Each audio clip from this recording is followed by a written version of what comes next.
Welcome, Troy, and apologies to those online because we had a tech issue on my side where we thought we went live and we were talking to ourselves. So we're going, Troy and myself are going to have an action replay shortly.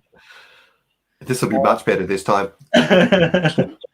So, Welcome, Troy, and apologies. I know we're live because we had a tech issue on my side. So it's coming through. We're all good. Okay. So I was first introduced, Troy, to your work by Andy Carmichael in 2000. Thank you, Andy. And I met Andy in 2010, and I was a bit nervous about some of the tools that he recommended to me. It sounded all very advanced to me. I was like, oh my God, I'm not sure if I'm intelligent enough to use these tools. And then, of course, when I got to start using some of your free tools on your website, I discovered actually that I don't need to worry because Troy's on the case. Troy has made up these wonderful spreadsheets, and so we should be all good. So that was kind of relaxing for me. Let's put it that way. And I got more comfortable as I heard more and more about your work. Of course, the very first forecast that Andy showed me was 45% probability of delivery by the target date, and two very important people had shook hands on that target date. But at least we knew very early that we had a problem. I think that's a very good key point, right? That you had the difficult conversations earlier and you knew where you were. And, Brexit closed with a 5% chance and Donald Trump got elected with a 6% chance. So never say never, but at least you knew earlier that if you wanted to be more sure than that, you had some work to do, which cut scope, discuss earlier, things that were going to happen anyway. You're just arguing and having adult discussions, not under pressure. And it was a good ending. We actually did manage to, the target date was the 1st of April, which is probably not a very smart day to go live. Fool's Day and all that. And so we managed to delay till the 8th of April. And it was good. It was all good. But it was good because we knew early that we had a problem. And what did you do to fix it? What did you do to... Basically, we said to the leaders, well, everybody needs to get out of our way because we've got less than chances of a coin toss of hitting your target for a very important handshake. And there's a lot of money to be made here. So it applied focus, and I think that's what happens, right? Only when you threaten to take something away from someone or something's going to miss do people really sort of articulate clearly what the ramifications of being late is. And so by showing the forecast, you brought everyone in line to sort of say, oh yeah, this is important and we need to get this one done versus these other 10 things. Indeed, and it was good. It was that was a great lesson for me, seeing this in action, because I'd used alternative approaches to trying to figure out when would it be done, kind of thing, for various pieces of work. And so it was like an eye opener. And I remember one day when I was in a telecoms company, I think we had spent 3 hours doing what I called agile release planning at the time. Story pointing and all that kind of stuff. And then we ran one of your spreadsheets in 15 minutes, and it gave us the same answer. That was lucky. And I was like, yeah, we might have been, but it was kind of interesting that, why are we spending so much time on this? But and then slowly over time, I began to trust it much more, and got to see that actually, you just opened a whole new world to me. So it was really cool. And then I was introduced to Larry Mascheroni. Is that right? Is that how that's correct? Yep. I saw him talk at a conference, and Danny Vicanti as well, of course. So, and then I heard that you wrote a book, a very expensive book, very expensive to buy now on the internet. Tell us about that book. Yeah, bad writing ages like wine, obviously. Listen, if anyone wants the book, just email me and I'll send you the PDF. Don't buy it. It's back in 2010. I'm 10 years ago. It was a book in my early days there. I have a full language to model agile projects, Scrum and Kanban projects, so you can simulate and actually try things out hypothetically before you go and disrupt hundreds and hundreds of people. And that book was my first attempt at describing sort of that thought process and language of real simulation of handoffs and delay times and defects and blocking events. That tool's still available and it's free, so you can just go to my website and download it. But it's a higher level. The spreadsheets take you halfway, but when there's some questions that the spreadsheets can't answer, like if there was one staff skill that I should hire, what should it be? And that's what that book helps you understand, how to model to the degree of understanding where your biggest bang for the buck of improving a process is without actually having to run the experiment on the real process. But it's dated, it's out there. So yeah, but I think now, because I stopped selling it, people sell secondhand used copies online for like $100 or $187. Just hit me up for the PDF. I saw, I think, 900 or something at one point. Oh, okay. Yeah, each to their own. It doesn't go to me either way. So yeah, it's funny.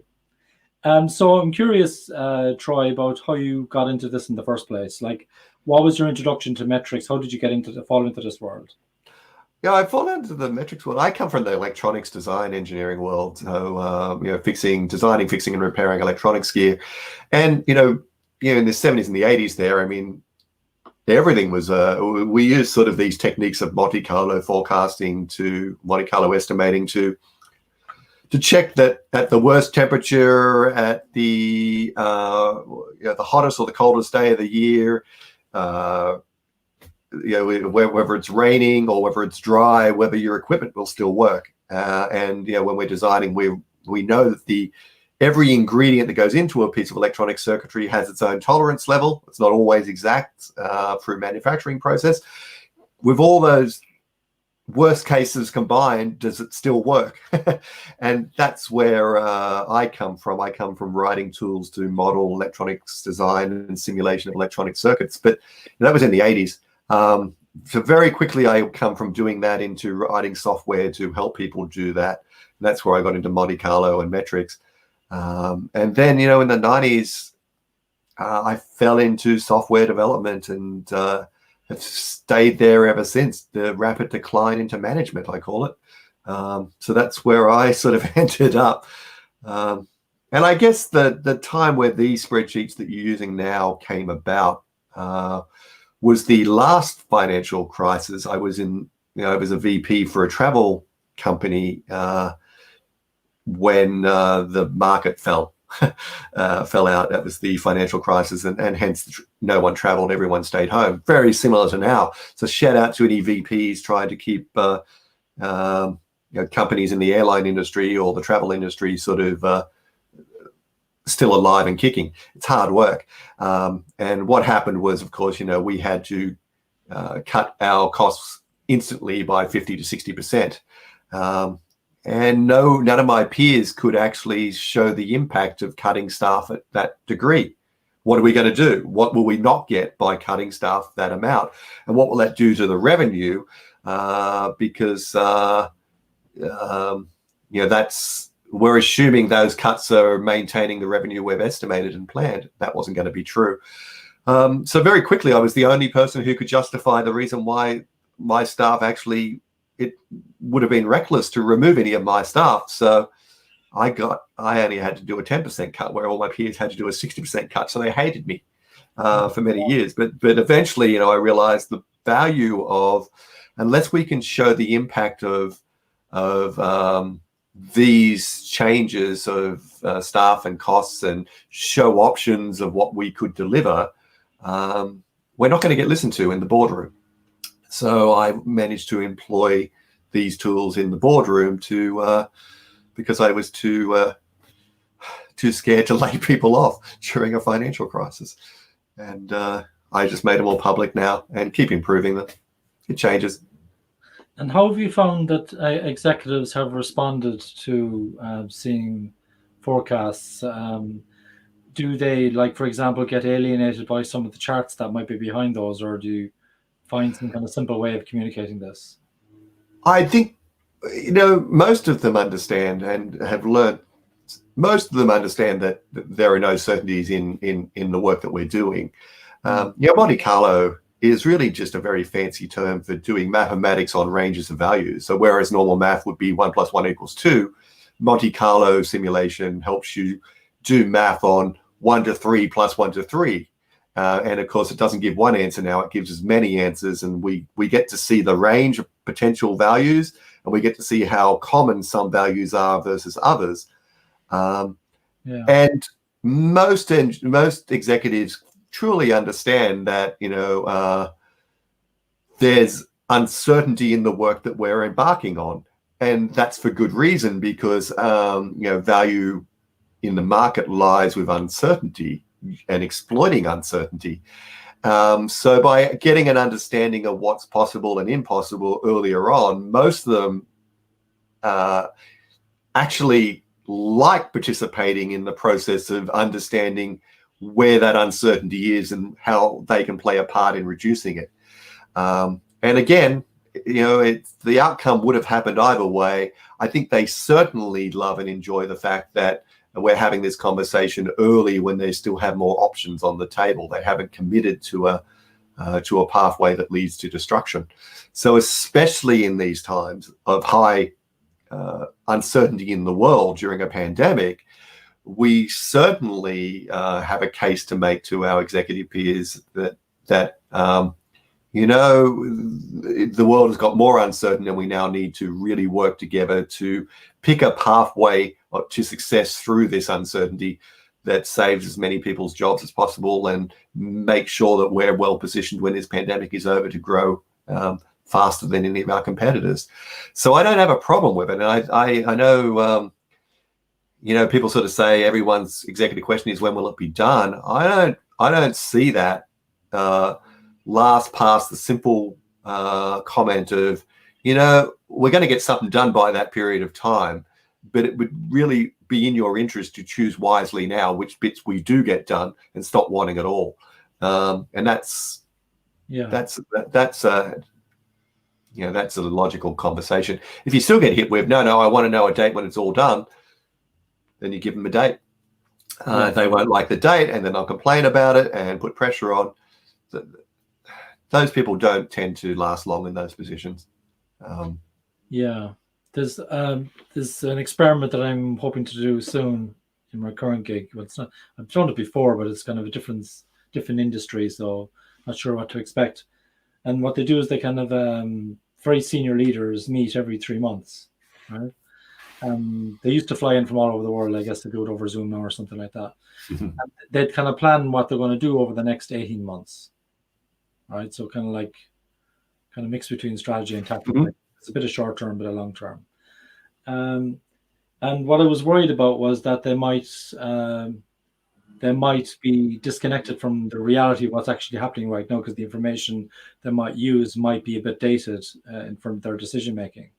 So one of the things that I'm thinking of trying is that if we have some kind of review of how the teams are doing, or teams are doing every month, say every third month, just before they have this big fancy leadership get together, whatever, I'd show them, we'd have a review. And as part of the review, as well as seeing the content, they would see the latest forecast. And what I used to say, and one of the people who's in my community, Arpad Pascalti, I loved what he said. He says, he gives a forecast, and then he says, but I'll give you a better forecast next month. Which I thought was cool.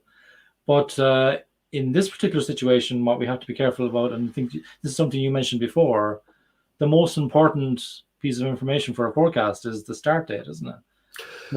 That's the one that we always blow past unwillingly. And the moment that you're trying to give a completion date, you need a start date. So, Monte Carlo gives you the duration of time it's going to take to do the work, but you've got to add that duration to something, and the start date is it.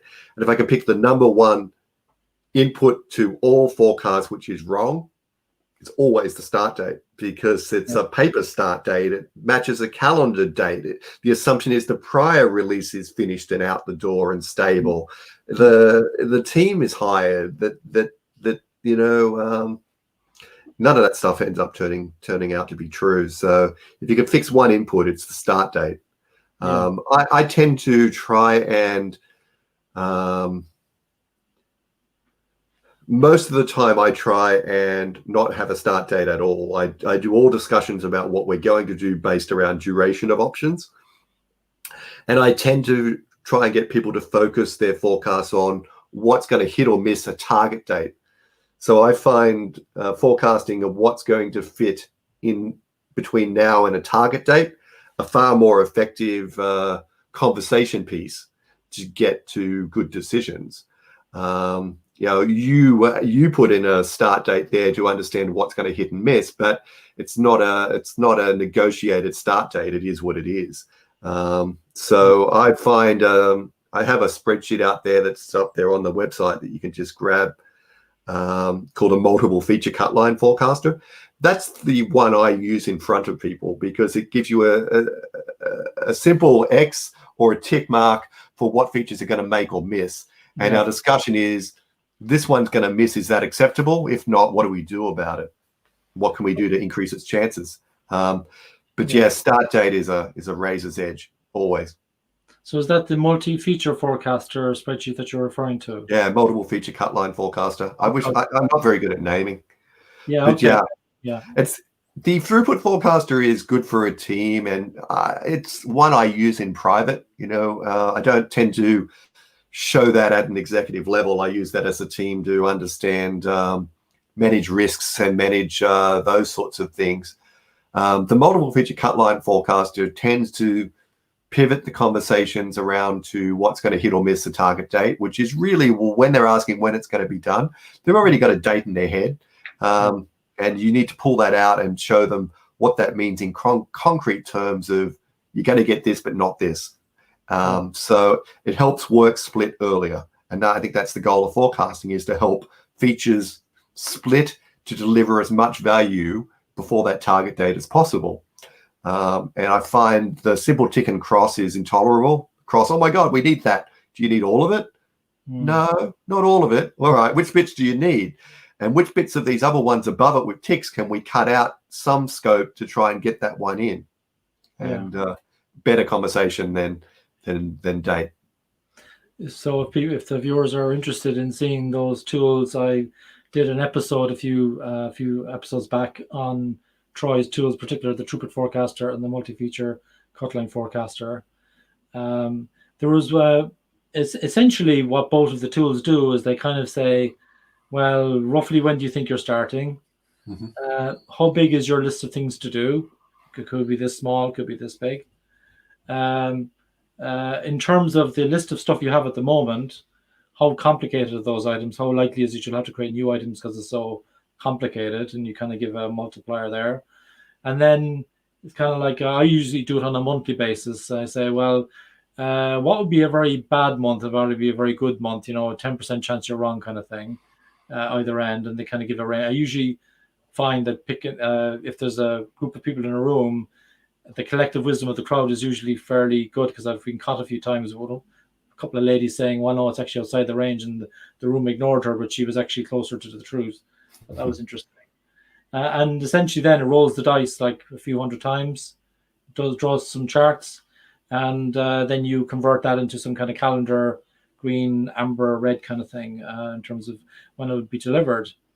And two things I was interested in the throughput forecaster in particular, you allow for, there's a couple of things.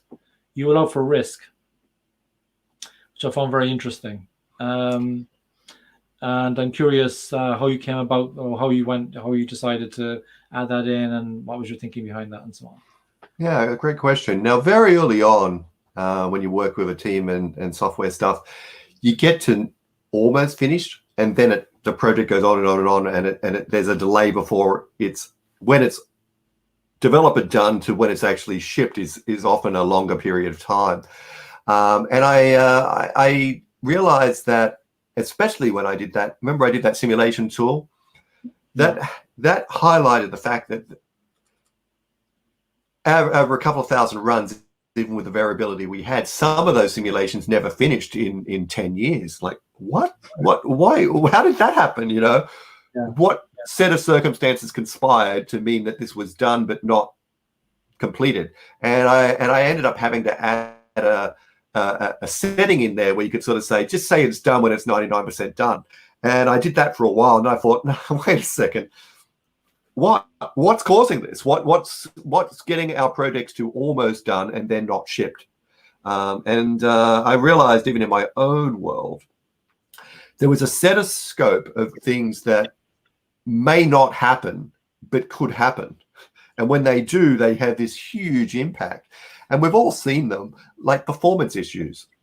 Yeah. You go out to ship, and then all of a sudden, under load of production, or when you're in your beta testing environment, it falls over once you put 100 users on it, and so you have to go back and do extra work to fix that. It works great in English, and then you put your German strings in, and it doesn't work all of a sudden, because German's a little bit 25% longer, so you got to refix the layout. Getting it working on IE6. Getting it working on Safari, it works in one browser or one version of browser, but not the others. And there's all these things where we gave it our best shot and we did all the hard work to get it to almost done, but we can't release it yet.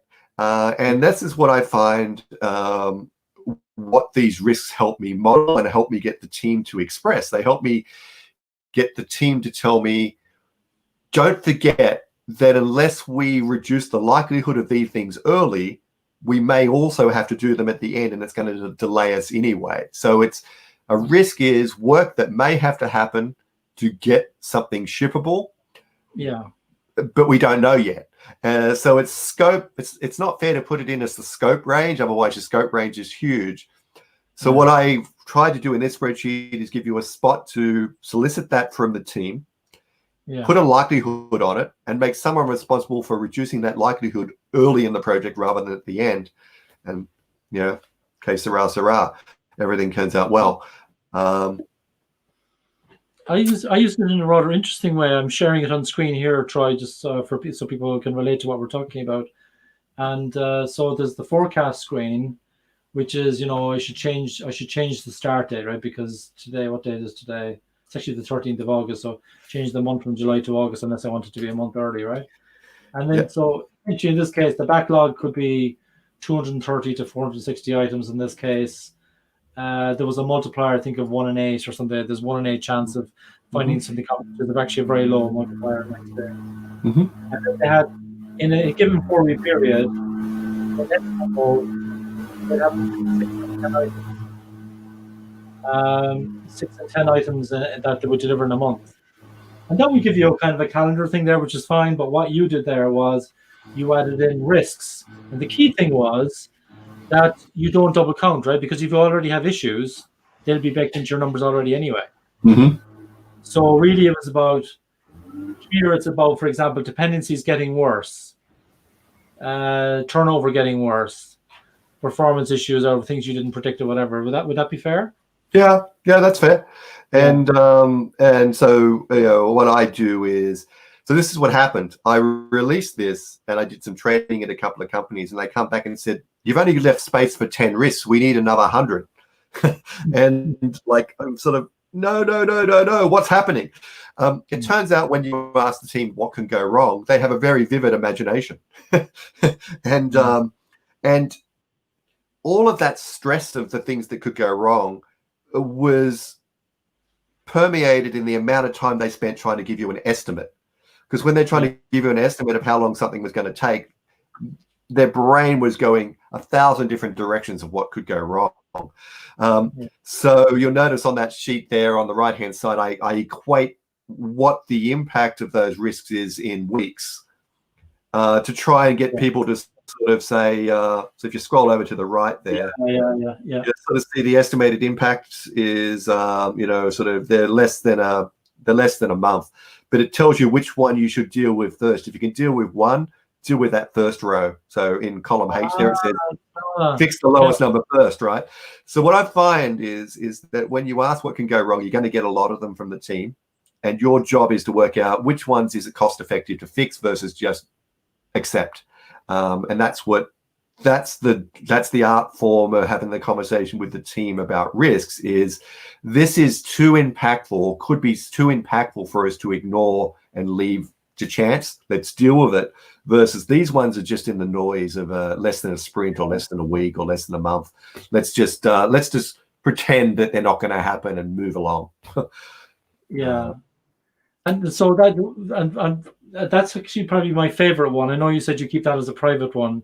It's probably my favorite because there was one guy in a bank one day, and they were using version reports in Jira or whatever, and everyone was telling them everything's going to be fine. Team's all confident. I said, Gary was the guy's name. I said, Gary, I'm after running this 11 times. It keeps saying you're going to be 2 months late. You need to send up the flares. You don't want to. No one likes surprises, right? Or bad surprises in particular. Yeah, that's what happened. They were 2 months late. So I didn't look back after using it since then.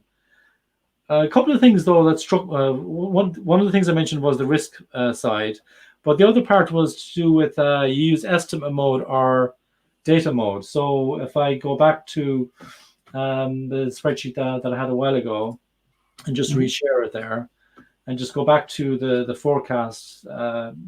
So basically, there's a little drop-down box here. I need to share it at the stream. There's estimate mode and there's data mode. Mm-hmm. And sometimes, of course, we don't have any data because there might be a new team or something like that. So I found that very useful. And then it was interesting when there was data. Sometimes the estimate would be a little bit more optimistic, and I'd like to think that was because that if a team is producing stuff month after month, I hope they're getting better. I hope they're doing retrospectives or whatever they're doing, lessons learned, whatever you want to call it. How did I come about that you decided to, that estimate mode would be a good idea in these tools? Yeah, so the estimate mode is for two reasons. One is if the team isn't formed yet, you should take a guess of it. The second and more common use of it is, even though you have a team, the work you're about to undertake or the company or pandemic means that it doesn't really matter what your historical data says that you're going to do. That's not going to happen in the future, right?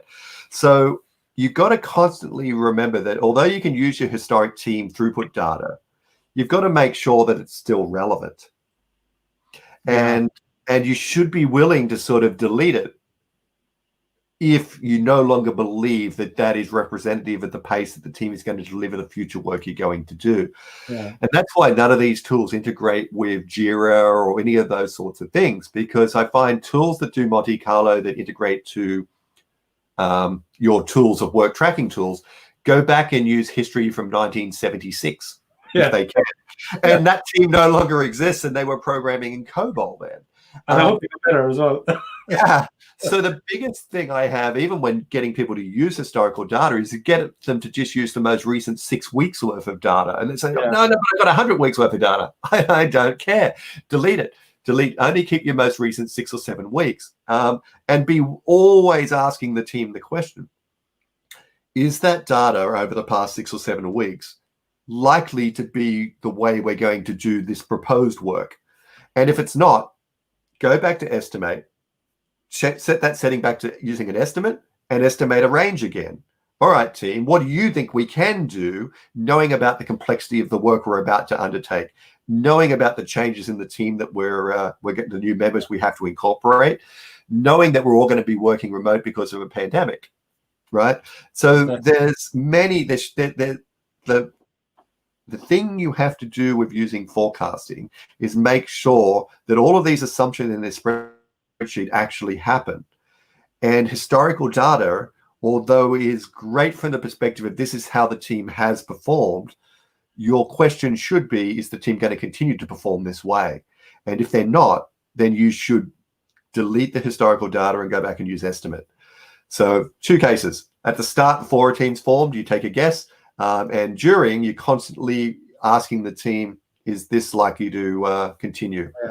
And as you sort of said, John, is that it's not a linear throughput of a team and the way team do work and deliver a project. It follows more of an S-curve.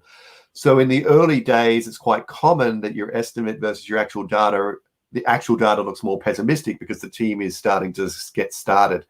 And then they hit their stride, and be careful because near the end they roll off again because they get those risk factors and those things they forgot to do and the hard stuff to get it into production. So the throughput estimate that you put into any of these forecasts isn't a linear function. It's constantly changing over the time, and that's what your job is to try and predict and keep ahead of that change. And have you baked that S-curve into these tools? In the multiple feature cut line forecast, which goes over more months, I haven't baked it in. I've given you the ability to code it in. So that's why there's those monthly adjustments on the side where you can rate historical or amplify historical throughput. Yeah, I have it here on screen. Yeah. So if you zoom in on that area, you know, what happens in Europe during August? Nothing.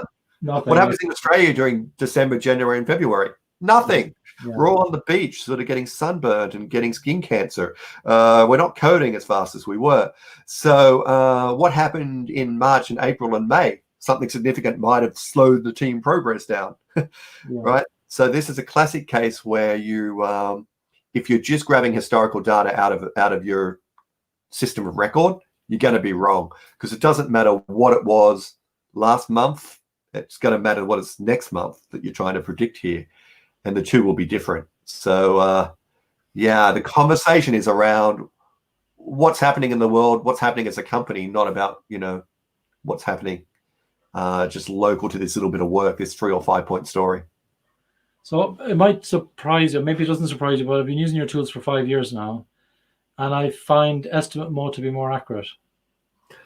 It should be, because we've been doing this a while. You and I especially, right? I mean, we've been around the block a few times, and we even unconsciously throw in some factors that we know happen that are impossible to predict by other people because it's got nothing to do with the work or the project. It's just our gut feel. And there's a great book called Super Forecasting. Super Forecasting. Philip Tetlock, Tetclock. Yeah. Super Forecasting. And it describes how some people just have this ability to guess these outcomes better than others, even though they're not experts in a field. In our world, we're a bit more expert in our field. But the fact is that I think what you and I might be better at, and the reason we get good utility out of estimate, is that we make the ranges of the low and high guess actually appropriate. Whereas the more you know, sometimes people try and narrow them down too far. That's wrong. As I've gotten older, those ranges have gotten wider. I'm more willing to accept that not everything's going to go my way, even as a white male. So you know, it's a conversation. Forecasting is about these conversations, not about the numbers or the math behind it. Sorry. No, it's really good. I'm on the multi-feature forecaster now.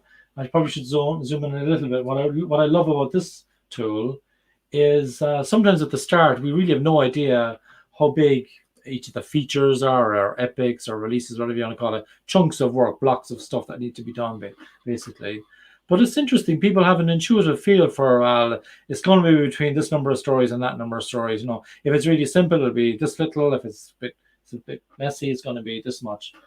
And to your point, when executives hear, well, we can't deliver by a date, or we don't think we can, we tend to then go into simplification, don't we? Where we're trying to find a way, how do we get the estimates to be closer to the left-hand side of the range than the right-hand side of the range? Is that your experience as well? Yeah, the two things you want to talk about, if you scroll down on this sheet, it's the table at the bottom, which is the one you're having the conversation around. The rest of it, sorry, go up again. Yeah. Just there, that table. The most important input you have in this table is the start order.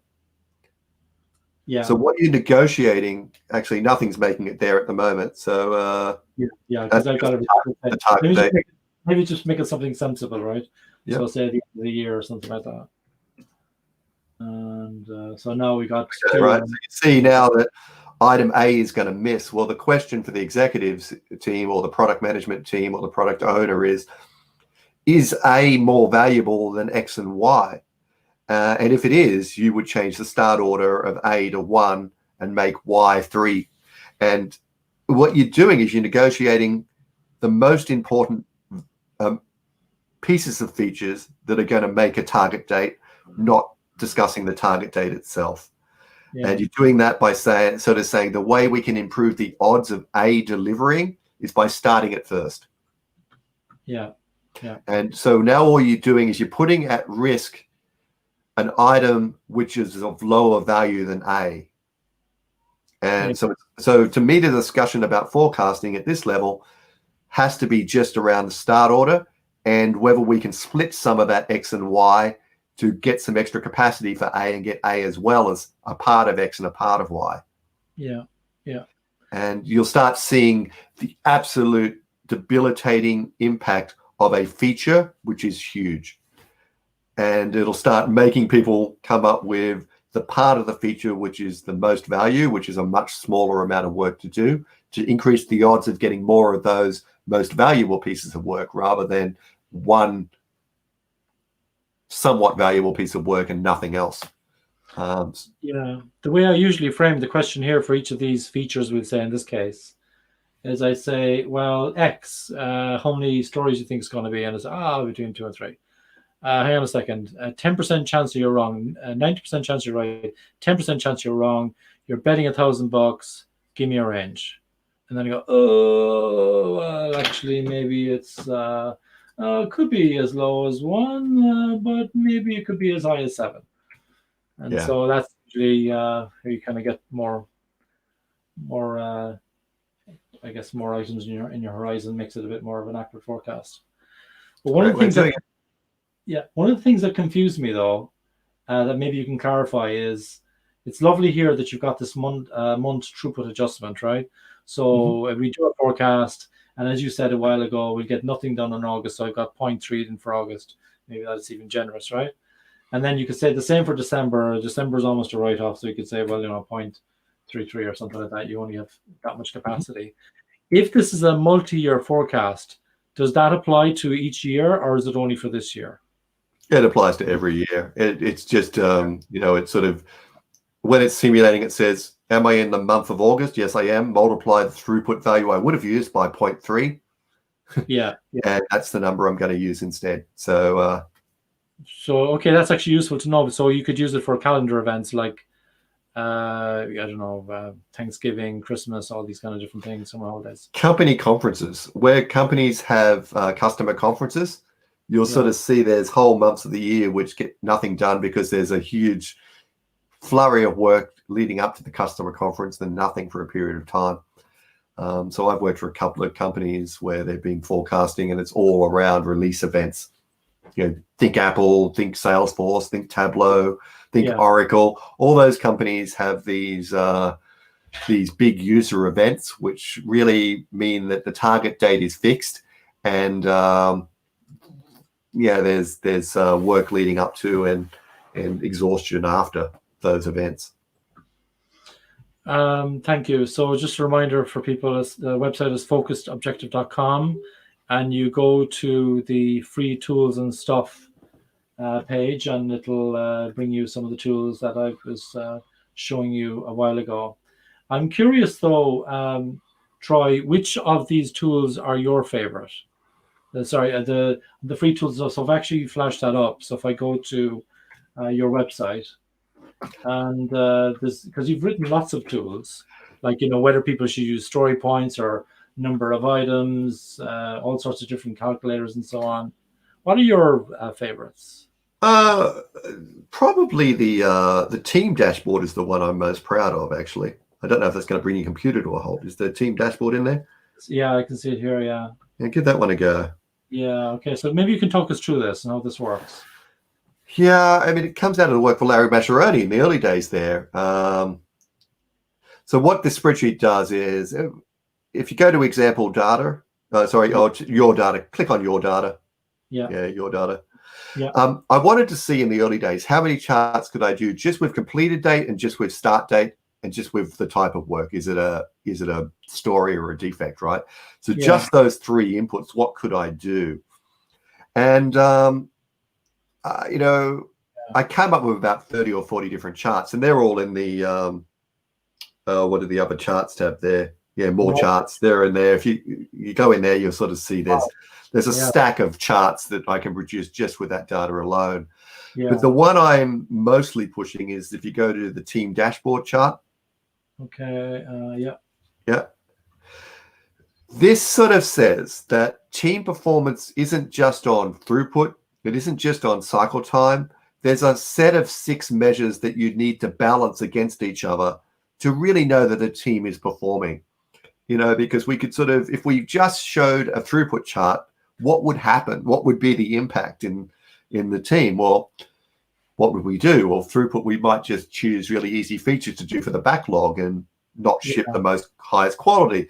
If we force too fast, what would we do? So I find that I coach around trying to get people to balance at least these 4 flow metrics.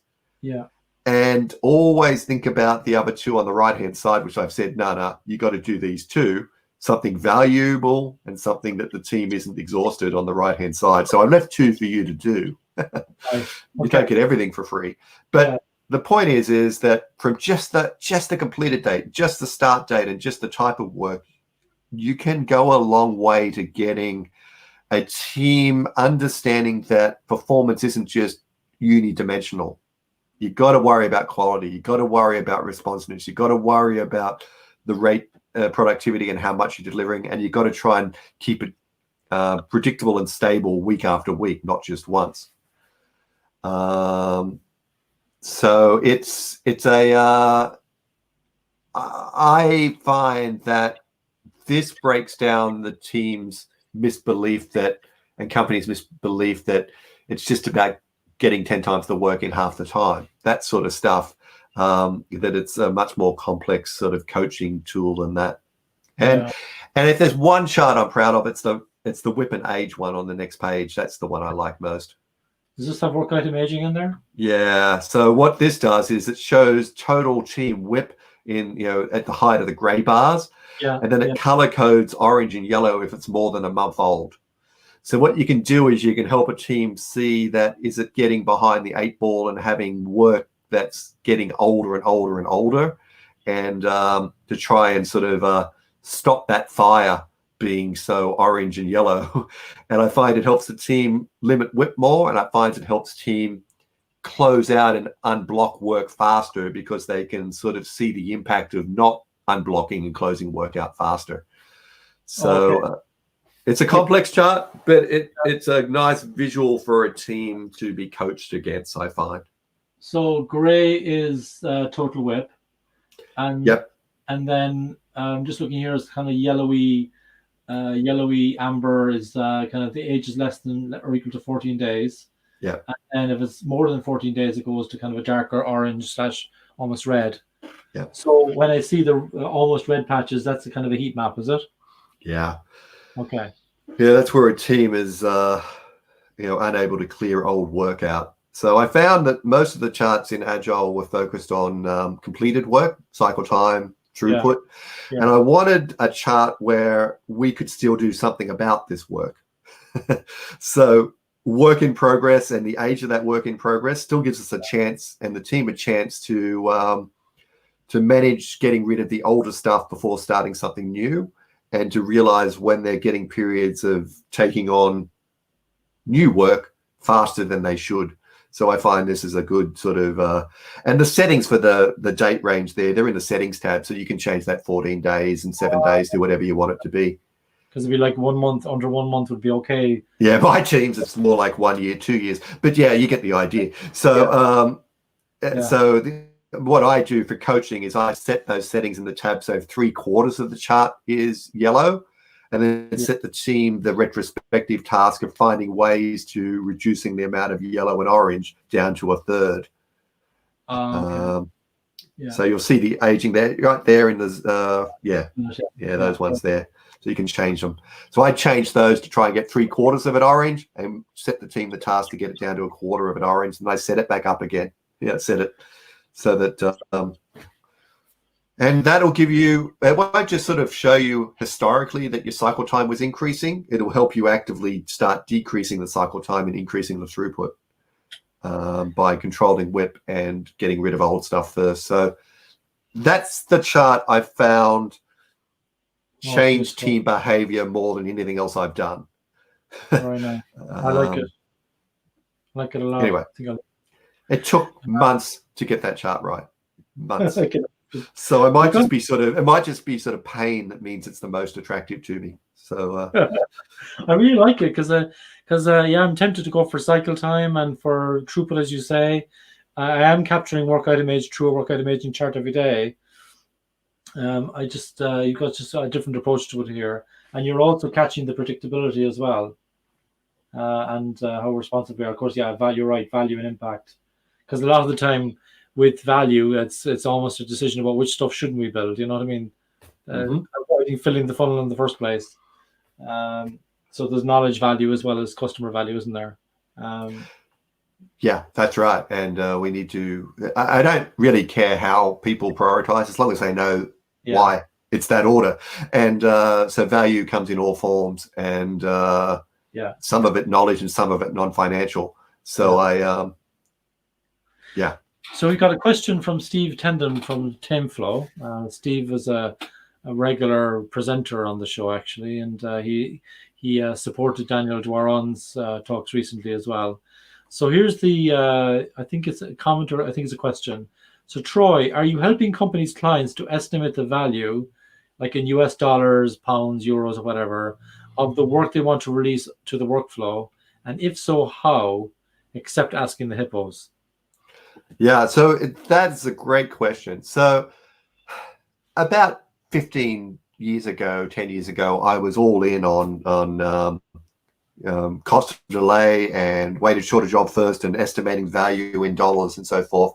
And I still am. Like, I think that there is value in companies understanding that. It's just that not everything is easy to estimate in those financial economic terms. Sometimes there's value for doing stuff for the ability to learn. Sometimes there's value in doing stuff to reduce those risks that you showed earlier. So we're going to do this early, and we're going to do it first because we think it might help us avoid some very bad outcome in the future, but we're not sure yet, right? Yeah. So I start off not by getting people down into the dollars. I do two things. One is I make them split them relatively into 3 zones. So I sort of say, these are things we all know we're going to do, and we don't even need to put value on them because we're either compelled to do them or everyone just knows that we're going to do them. And I make people express in words why. So these things are going to be done because it might be the highest paid person said that he wants it done. And at the moment, we've got no data to say that it's the wrong thing. And then there's this muddy middle. There's this whole section of things that after the obvious things, which we argue ad nauseum about. And everyone could put a dollar value estimate on it, and they all possibly could be right, but no one knows because they're all so close to each other that everyone's opinion has an opinion. Now, in the real world, I know when I've asked a room full of executives and teams to estimate the impact of not delivering that feature per month, and I got this experiment from Don Reinenson, who does this for clients as well. Yeah. The range can be 50 times. So you've got one person in the room that thinks there's only $1 per week cost of not delivering that feature. And there's someone in the room of thinking that it's $50 per week. Yeah. But it's normally in the millions, right? So someone thinks it's 1 million, someone thinks it's 50 million per week. Those people are going to argue for hours at it. And you know, they're just so far apart in their mindset about what the value of that item is if we don't deliver it. So first thing first, I think they're better at laying them out on a table left to right about the ones which are most impactful if we don't deliver to the least impactful if we don't deliver. Yeah. I think there are some of those in that list across the table where people can be accurate and put a dollar amount on. So I get them to put the dollar amount on those ones. And then I extrapolate what the others are. And normally there's an exponential curve between the left side of the most delay to the right side where there aren't any. And I think if you just get a couple of samples along that table sorted list of things that could be done, you can get pretty close to estimating the dollar value for the ones you can't put a dollar value on very quickly. And it really doesn't matter. The most important thing that people understood by doing that process was the ones on the left are more important than the ones on the right. So when we can get capacity to do the next thing, it's that one. So a couple of things there. Relatively, I think the companies can pretty quickly get to a left to right sorting of most impact for delay to least impact. I think some of them can be estimated. I think I can extrapolate the rest. And in the free tools, there's a free extrapolator, a value extrapolator. And what it does is it does that process of you put them in order, put a couple of sample dollars on them, and it will tell you what the rest are. I'll give you a link to that to make sure you can send that out. It's in my top drawer on my GitHub. I don't think it's linked on my website at the moment. Okay. I have a top drawer in GitHub. And I find that people can give you a reason why things are valuable to do next more than they can articulate an actual dollar or pound amount or euro amount. When I go down the rabbit hole of exact value estimates, they're always arguing about those things which are so damn close that it doesn't matter. So I find have a reason when things are that close, do them alphabetically. It won't matter. But your job is first to make sure that those things on the very left-hand side don't get confused with those things that should be done alphabetically. I know there's some people that sort of saying just there's no value in doing cost of delay at all. There isn't for those things in the middle. Do those alphabetically and you'll be fine. But if there's things at that leading edge, if you don't do those, you're paying a huge penalty. So whatever system you use, have a way of knowing that these things have huge cost of delay and these things, anyone guess. Does that answer your question, Steve? Yeah, Steve, just let us know if we've answered. Thank you very much, Troy, for that. Just as a follow-up to this, another type of estimating would be, you've got a kind of an article, not sure is it calculator, a story point velocity or throughput forecasting, doesn't matter. I'm just going to flash that up now, if you don't mind. And it's very topical for me because I remember seeing your article being published and I was kind of scratching my head, and I'd love to kind of satisfy the itch a little bit this evening, if that's okay, my time at least. And so you explain the history and all that kind of stuff, and then you get into the pitfalls and the advantages of both and so on and so forth. And then you have this wonderful chart. And so at the top it says, what's the correlation between your estimated effort, basically, and your lead time, or how long it's going to take. And so you start off at 0.5. In other words, there's a 50% correlation between how long things take and lead time, which I think would be very optimistic, being honest, right? So, and so then what you do is you kind of roll this over. You put, if there's high correlation, then, the story points, high correlation. But if there's a lesser correlation, in other words, lots of dependencies and so on, you see that, for example, a 3-pointer can take as long as a 5-pointer, 8-pointer, or even 13-pointer, which is fine. And Andy Carmichael explained that to me years ago, and I got that. But what puzzled me was that there was any correlation at all. Well, yeah. And I couldn't make this chart uncorrelated enough. Actually, my problem was actually showing the real world, because in the real world, our actual process efficiency, which would be if it was perfect touch, if we measured touch time and the time that works that idle perfectly, 15% is about industry spectacular practice. And that's not just in our world, even in the lean world. I think to be classified as lean, it's around about 20%, right? But we're more likely in our world, knowing that we choose things from a backlog and prioritize them, to be around about 5%. Yeah.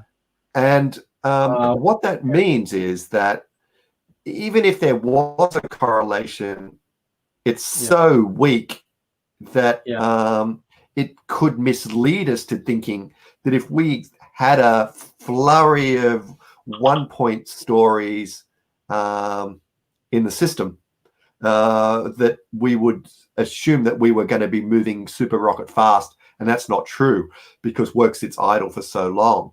And that's what what I'm trying to demonstrate in this, that if you're in a system where just at a local team level and you have Kanban the crap out of it and you're lean as picking the expletive, then you're actually then understanding the size of items versus each other can give you utility in understanding where something will fit.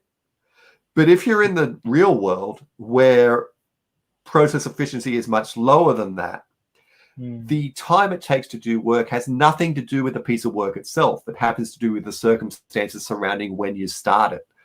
And in that case, assuming that a 1-point story is going to happen 13 times faster than a 13-point story just adds error to your forecast. I'm not saying I've had disasters using both. So, a disaster with not accounting for size is where a business process management tool, the first 2 tasks took 6 weeks, and then the other 13 tasks were little XML file configurations that took 2 hours. So we started off really slow, but if we assumed that everything was the same size and task, we spent so much time building the architecture to get the first ones done that it made us look like we're moving really slowly, and all of a sudden we rocketed in at the end.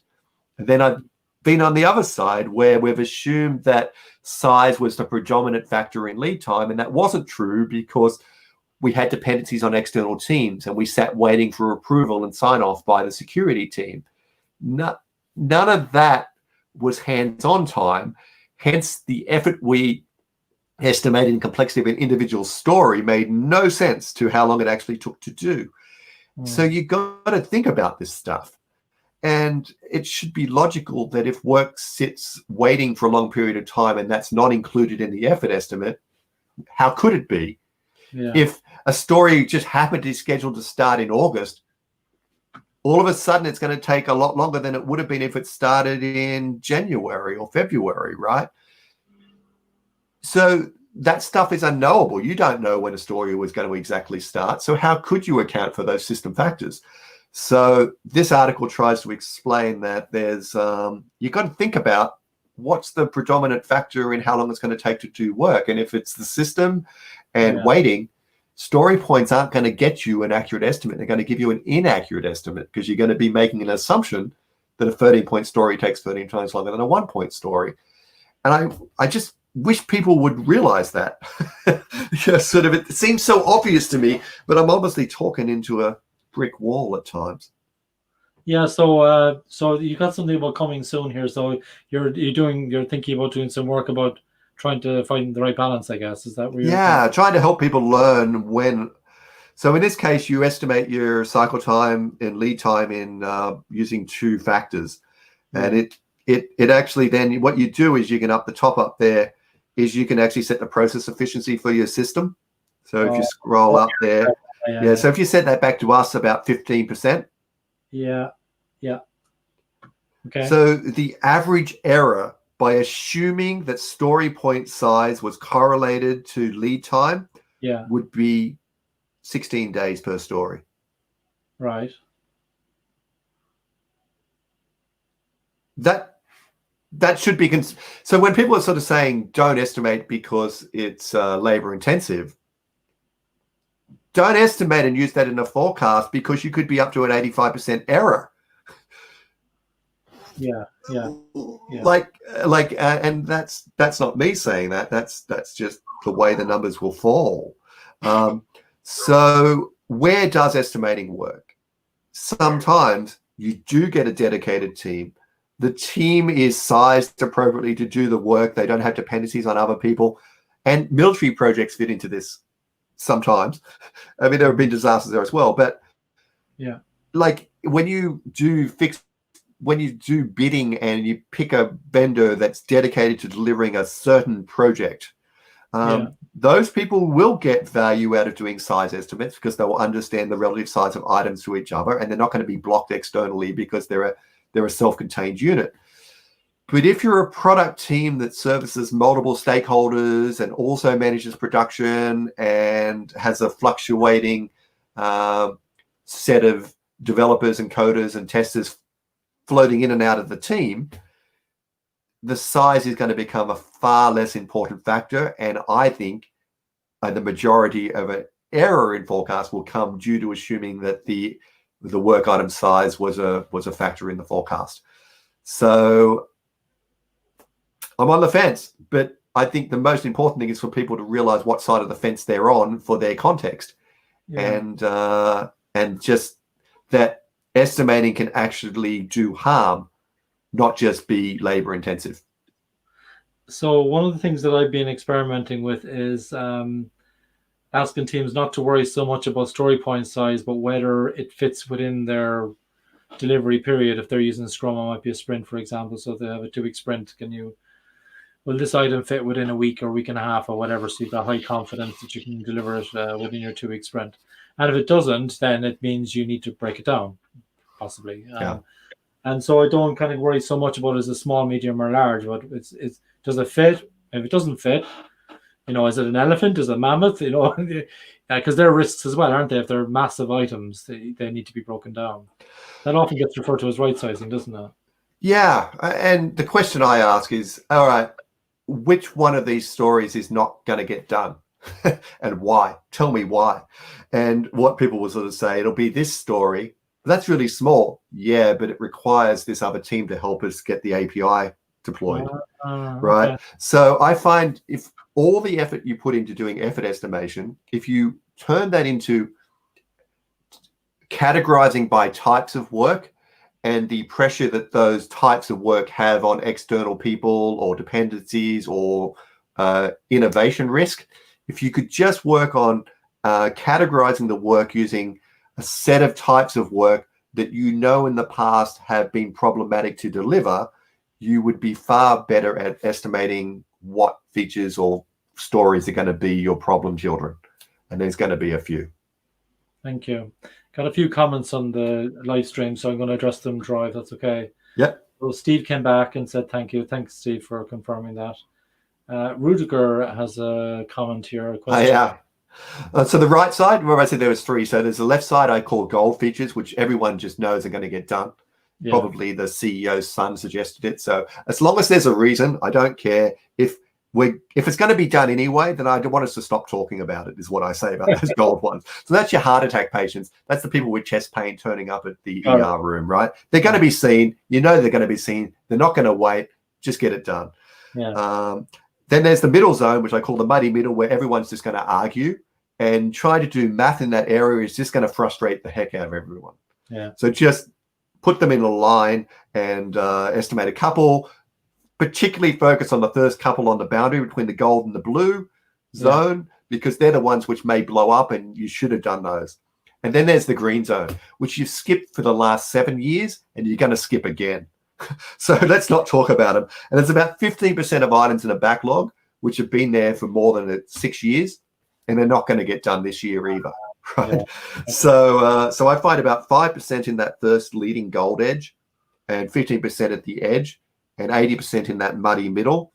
And I'm most focused on the first third of that muddy middle, and that's the ones I get people to do some extra thinking about, tell a story of why one thing here is more valuable than another. Now try and convert that story into numbers. But I'm only worried about that blue zone in case there's something that should have been in the gold zone. Okay. Thank you. Where did you get those colors? Where did those colors come from? Did you make them up, or is it? They were the default color palette of PowerPoint. Okay. So I needed 3 background colored slides, and they were the first 3 colors that were on PowerPoint. Sorry, I wish I had a better answer than that. So I have a 2-hour sort of prioritization session where I go over the whole history of 10 different ways prioritization has occurred in our industry, and I end with an exercise in this stuff. So no, PowerPoint default color palette. Sorry. So you just mentioned your session, so it would be remiss of me not to bring them up. So it would be good timing just to. So can you talk to us about these sessions? You've advertised these on your homepage at focusedobjective.com. Can you tell us what they're about? Oh, so the team dashboard is about the dashboard, that spreadsheet I showed earlier. Yeah, you showed earlier with my favorite child. That's not, I don't like the multicolors, but that's the I get about 10, 15 emails a week of people asking questions about these dashboards, and when I could run training in a small city in South America. And I decided that I would just do online 2-hour power sessions to get people started on those spreadsheets. And that's where these power sessions come from. So I have one on the team dashboard, one on the Monte Carlo spreadsheets, and one on the cost of delay prioritization sort of stuff, which we've just been talking about. And they're just like, what are they? I think they're like $99 or less US, 2 hours, turn up, get a video, spend some time discussing how to apply them, not just sort of the theory behind them, and get out of my way, get out of my inbox. So that's where they come from. And then the other training is I do at the moment forecasting essentials, which is 4 hours a day for 2 days. Yeah. Sign up once. You can come to as many times as you want to, as many of those as you want. Yeah. And we go a bit deeper. We talk about the system factors and the things we just spoke about. They're the things we talk about during those forecasting sessions about, tell me why size would matter in your world of forecasting. Tell me why effort or uncertainty matters, that sort of stuff. So, and that's all in Miro. So that's all workshop exercises. The power sessions are me talking. Okay. So just trying to clarify a couple of things. So I see there's live online and then there's Zoom and there's online. So live online, is that recorded or is it like you're actually there, you're interacting? No, they're all live. They're all interactive. I don't know why I did that. That's okay. Yeah. But I probably put a text string in my tool, which does the course management. It's a really good value. $84 for 2 hours with Troy Magennis. Is that right? 31st. You said it, not me. But it's I don't want to make money out of those. What I want to make sure is that people don't pick up the tools and misuse them grossly and end up giving the whole industry a bad name. Monte Carlo doesn't work. So I want to make sure people get started well on those. Wow. And it's an international fair. You end up with people from all around the world on these things. So it's always fun to watch just how many continents and countries can I get. No one from Antarctica yet. And the practical forecasting essentials, is that like a 1 or 2 day course or something like that? Or it's over 2 days. It's 2 4-hour sessions. I know that's hard for people to schedule. So once they register, they get a 100% discount code for all future editions of that training. So you can split your time. So you can do day 1 in September and day 2 in October, or August and September. And I run them monthly. So if you can't get here, so what I find at the moment is people tend to do day 1 and 2 for the first one they sign up for. And then they come back and do it again either the next month or in 3 months later, where they've got a bit more of an understanding. And they actually help me facilitate when they come back, because the groups which get those people, the breakout rooms which get those people, suddenly have a bit of a head start. So it's actually been helpful. And what I was finding was people were just unable to sign up ever, because getting 2 consecutive days of 4 hours a day, that's a big commitment. So so you sign up once, you can come anytime. That's brilliant. I find as well, breaking up a course into a number of hours per day is better than 8 hours, but some people still insist on doing the full 8 hours, sometimes even 10 hours. I tried to go to 2, but then it became really hard for me to do 8 hours of instruction, because it just went on and on and on and on. Yeah. So I decided to go to 4 yeah. hours, knowing that it's harder to schedule, but allow people to sign up multiple times. So that's my workaround. So it sounds really good to me. I've got more comments. We'll come back to your website again later on. Thank you for explaining that to us. From Tom. So Troy, I'm using Monte Carlo simulations using throughputs and remaining work items, no sizing. Getting pushback on the validity as we're doing high-risk things first, and therefore the historic. So I'd like to address that as well, but Troy, you answer it first, please. Thank you. Yeah. Oh, okay. This is always going to happen now. But what we're doing with Monte Carlo forecasting is we're doing mathematics on those ranges. Every other technique, and intuitively in their head, people tended to just extrapolate out an average, the average pace, the average throughput. the average number of story points that we know. So the value which feels closest to their gut instinct will be around the 50th percentile. Yeah. So if you're still way off around the 50th percentile from what they think, then you're dealing with an irrational person who doesn't understand that this stuff is hard, right? So when you move up to the 85th, there's some sticker shock. They see that date and, oh my God, that's terrible. That's way out past what we expected. And the job is to make them understand that they're just not going to get everything by that date. So they can, that's why I use that multiple feature cut line forecaster for sort of saying, although you're not going to get everything by this date, look at what you are getting and tell me out of the things you're not getting, if that's which one or parts of those are unacceptable. And let's sort of rejig the start order. So I don't do the negotiation much around getting everything by a date. I very quickly pivot them around to given that there's uncertainty that we will get everything, it's in both of our interests to negotiate what we can get. So, but it's tough, right? Because when they've asked you for a date, they've already got a date in their head and you're giving them a value that doesn't match that. So they're already in a state of mourning. So now you've got to actually turn that mourning around to a conversation about, how we avoid this occurring. If that makes sense. Yeah, it does. That's why I don't forecast out how long it takes to do every bit of work to a date value. I forecast out scope, and I help people work on start order of that scope and splitting that scope to get the most by the date they had already in their head. So that target date, when people ask me when it's going to be done, I sort of say, well, when did you want it done? That's the date I put in the target date, and that's what I don't ever give them a date first. I make them give me the target date that's in their head, because there is one. There's always one. I was wondering why you did it that way. Okay, makes sense. I've had a number of occasions where we use number of items and we use story points. It might be just the way that I'm doing it, but basically what I was saying was because people were kind of surprised that they think, oh, don't all the items need to be the same size? We talked about this a few minutes ago as well. I said, no. I said, this is the way I couched the question, because complication is dealt with a number of ways in your tools.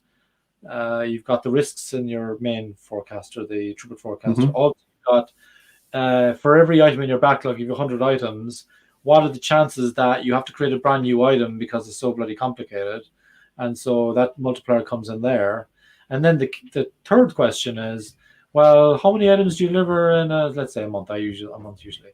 How many items do you deliver in a month? Give me a really bad one. Give me a really good one. 10% chance. Sorry, 10% chance you're wrong. 90% chance you're right. And remember, sometimes you'll have really crappy months. Everything goes wrong, and sometimes you're really messy stuff and all that. So just bake all that in. Give me a range. And then they give me a range. And sometimes I'd say, well, sometimes we do between 1 and 7 items. Huh? Yeah, sometimes there's really big messy ones or really, really noisy. Mm-hmm. And so the bottom line is, I've actually stopped doing both of them because I got bored of getting the same answer both ways. Yeah. Yeah, you found the same. No, it won't be. And you should find the same because when people estimate in story points, most people sort of estimate them in sort of Fibonacci numbers at the moment, right? Yeah. So it's the ratio and the distribution between the 1s, 2s, 3s, 5s, 8s, and 13s and 20s that actually matters. And with the traditional backlogs, there's always a pattern of the distribution of sizes in the work that we're undertaking. Yeah. So it really is a fixed number. It really is throughput. When people are doing a forecast using story points and sizes like that, when they're doing it in Monte Carlo, it's the distribution of the sizes which is being simulated, not any one value. So as long as the distribution of sizes doesn't change, you will get the same result as throughput. Now, if all of a sudden you ended up hitting a backlog section where they were all 20s, right, it would matter. And if you suddenly hit a backlog section where they were all 1s, it would all matter. But what that rarely happens without us noticing, right? So there won't be any difference. So when people sort of say stories have to be roughly the same size, that's completely wrong. When people say throughput has to be the same, stable and predictable, That's wrong. Because 120, 120, 120, what's the next one going to be? It's going to be a 1, right? Because we got these alternating values. So it's not how close the values are together. It's the fact that the pattern continues. Yeah. And so anyone who's teaching you to try and stay about predictability is about getting the throughput numbers narrower, or the story point, all the stories the same size, have missed that part of class where it's all about distributions and ratios rather than it is about any significant size of value. So, you know, a lot of throughputs counted weekly are 110, 110, 110 because of sprints, 2-week sprints, right?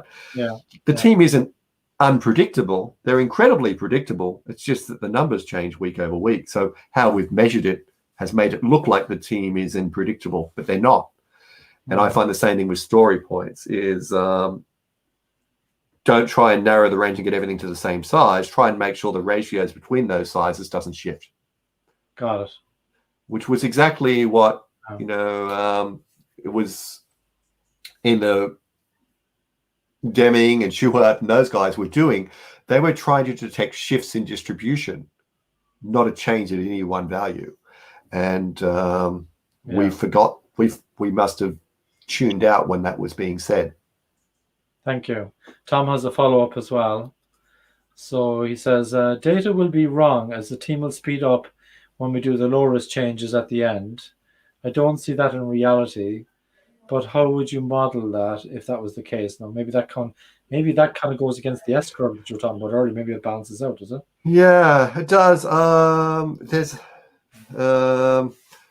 have a canvas called the Pace Assumption Canvas. I don't know if you can. I don't even know if it's on my website. I'll just have a look here. Yeah, just check if it's on there. Pace. Oh. Pace Assumption Canvas. Is it there? I'll just search for Canvas. It's not coming up. But I'm looking at the free tools and stuff page. Yeah, I'll find it. So Tom, give us an email. Yeah, so I have a whole canvas. I'm not sure if I can. Let me just see if I can get it here. You can share. See if I can share. I know the warning, it says that it may crash using Chrome, so share anyway. And I'm going to... Let's go for it. I can sing a song or something. Yeah. Okay. Your screen is up. Okay. So I have this Pace Assumption Canvas that talks about the reasons that a team might start slow, hit a sustainable pace in the center, and then ramp down slow at the end. And I give you reasons that could increase and decrease this ramp up time.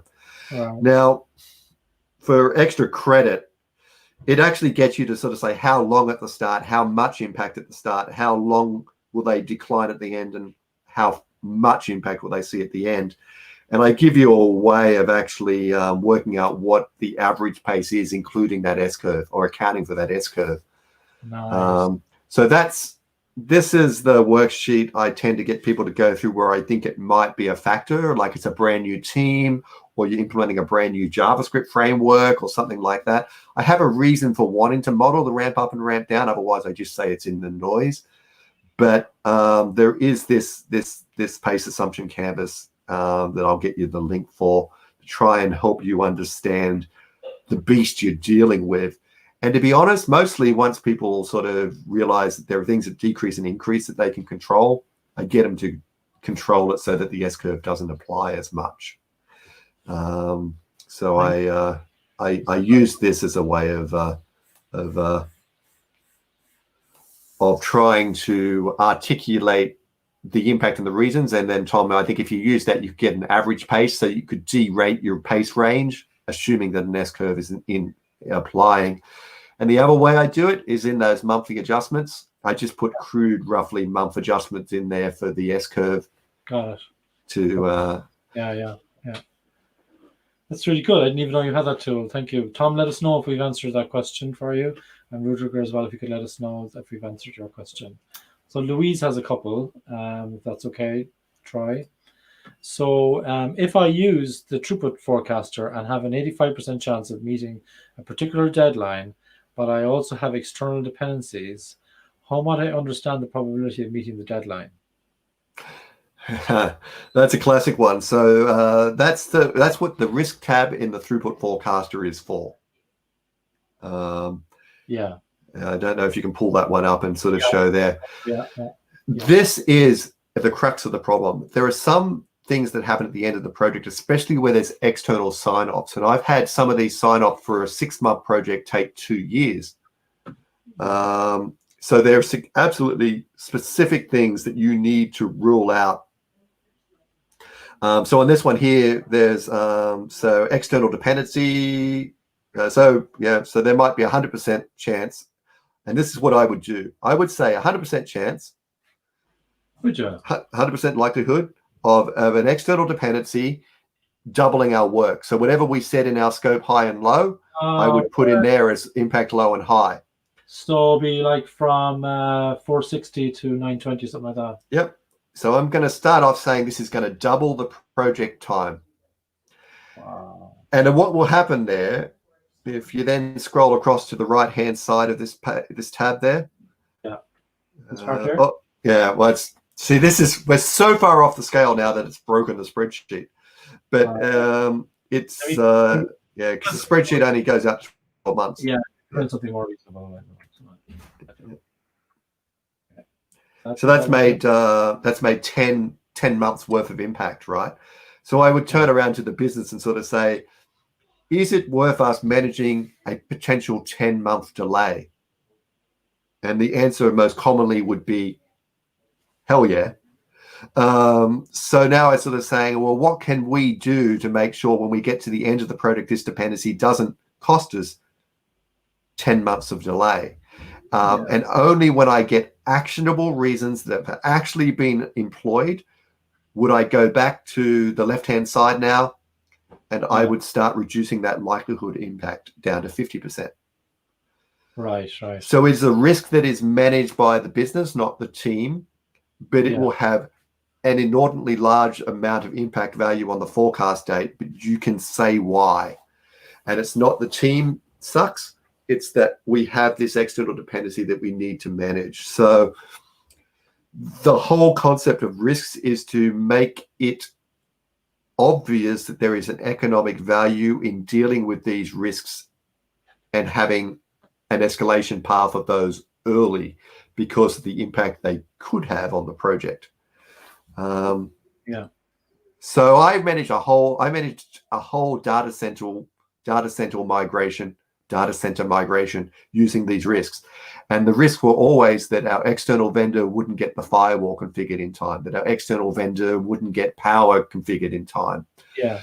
And all of a sudden, the work that was assumed that we had to do as a team to move servers was a minuscule amount of the risk in the project. It was all about these external dependencies. And only once I got those external vendors to agree that these won't occur, that our work even showed up as a blip on the amount of time it was going to take to do the data center migration. And that is exactly what was going to happen. So I use these risks to show those external dependencies and the size impact. And then I make my boss's boss responsible for reducing the likelihood of that occurring. Very nice. Thank you. Louise is the follow-up as well. She says the dependencies don't result in additional work for them. She's just explaining, but they would cause delays if not met. For example, she's seen the dependency calculator. Could you combine them below? I'm actually not familiar with the dependency calculator. Yeah. I have a couple. I mean, so the answer is yes. You can. There's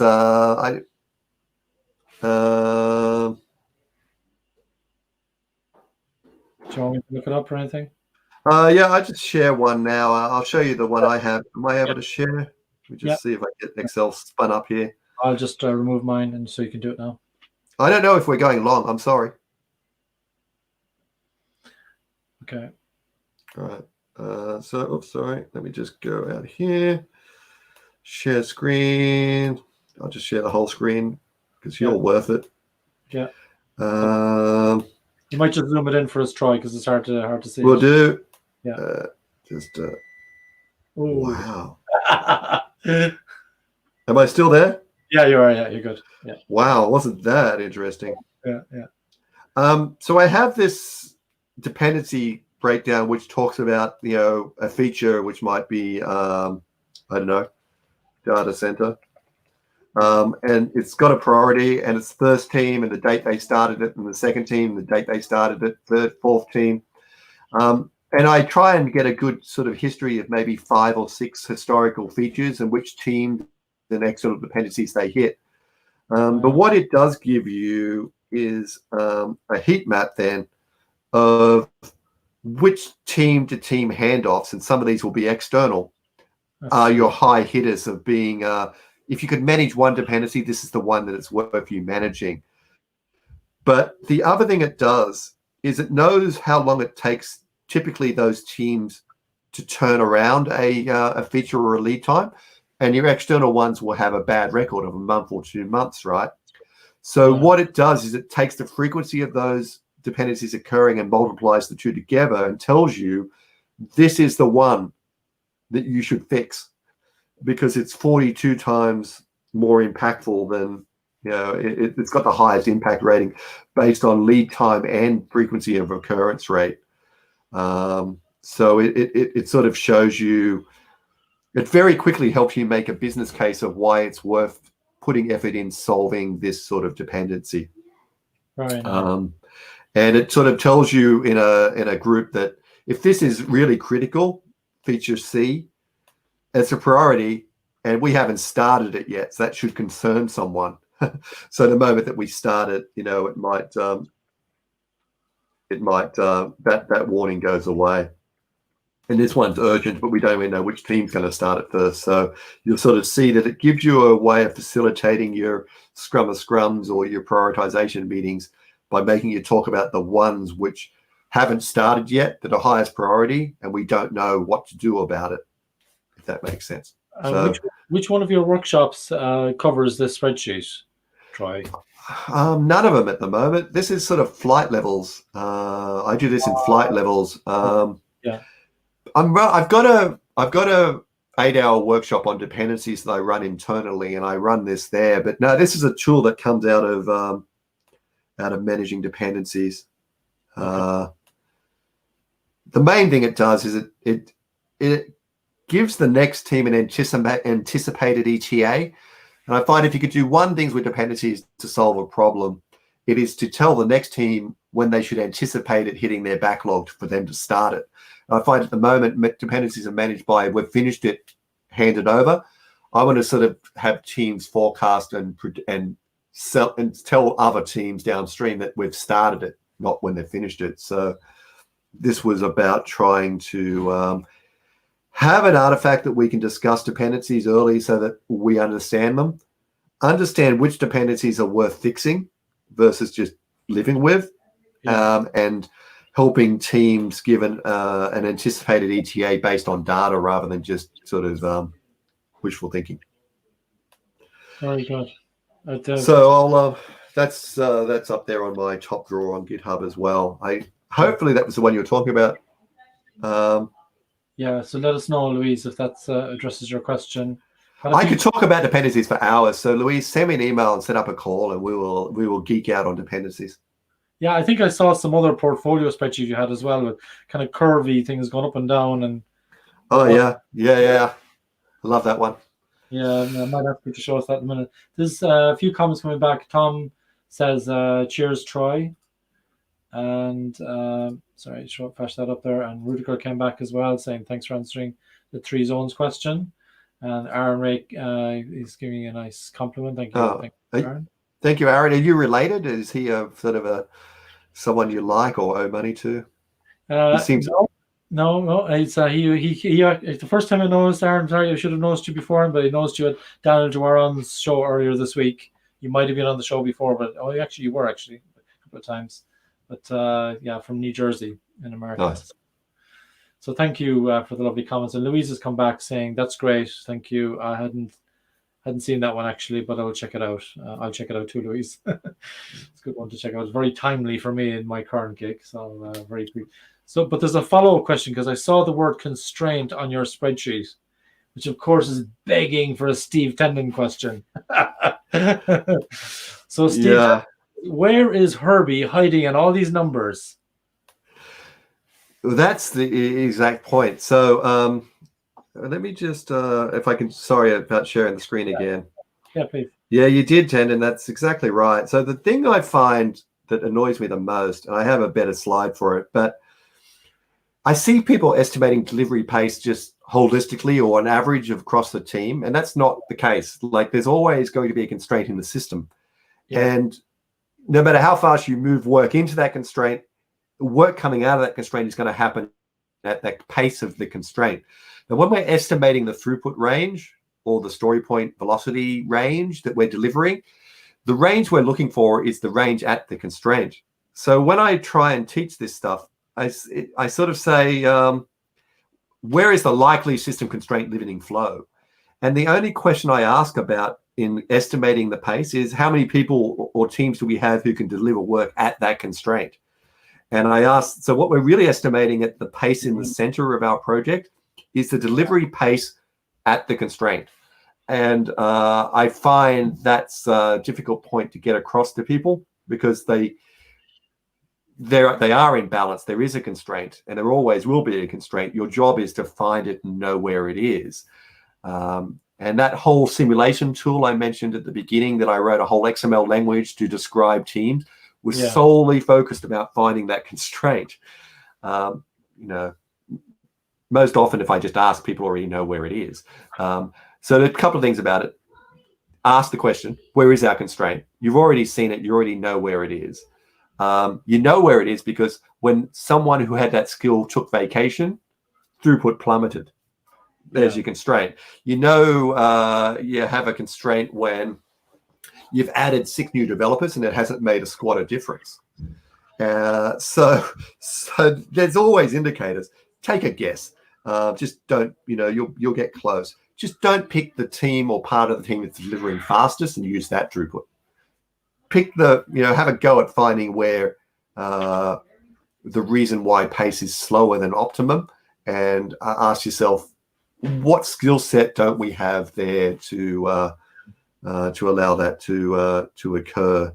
And the way I tend to do that, the way I tend to do that. The capability matrix, is it? Yeah, it's a capability spreadsheet, where I just ask people for each of the skill sets. I sort of say, I know nothing, can run, do easy bug fix, I can start. Yeah. And it turns out like the proverbial dog genitalia. There's always one which is just so obvious looking from behind that that is the constraint. That CSS skills is what's going to slow you down. So you don't need to go too deep here. You just need to ask some people and find out what it is. And the thing you're worried about is when it's actually a risk, you don't have much of it, that it's going to be needed in the future, and it takes 3 months to onboard someone in. So if you have a Herbie who takes 3 months to train Herbie 2, your forecast is never going to be accurate because you're dealing with such a huge constraint. Steve, let us know if we've answered your question, and you're more than welcome to come on camera. Of course, anybody's welcome to come on camera. The link is on screen there, so bit.ly/T Magennis, capital T, capital M, if you want to join us on camera. So thank you so much for your question. Andriy has I'm not sure it's a comment or a question from Ukraine. So thank you for story points. That exactly I was trying to prove and make people believe that it is just dev team level and should go further for estimation. Yep. Yeah. And Rutger's come back. I think we need to arrange some nice cake and beers for Rutger's. More compliments again. He's a cousin. Thanks, Rudiger. In a perfect world, we'd be sort of family.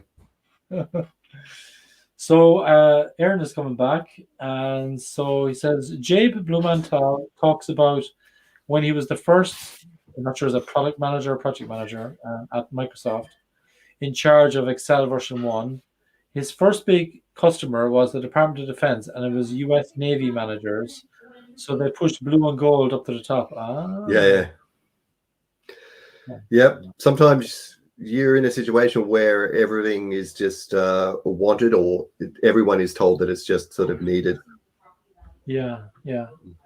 Okay, so we're going to take a little break from the comments just for a short while, because I want to kind of come back to your basically your talk last year at Agile 2019, Troy.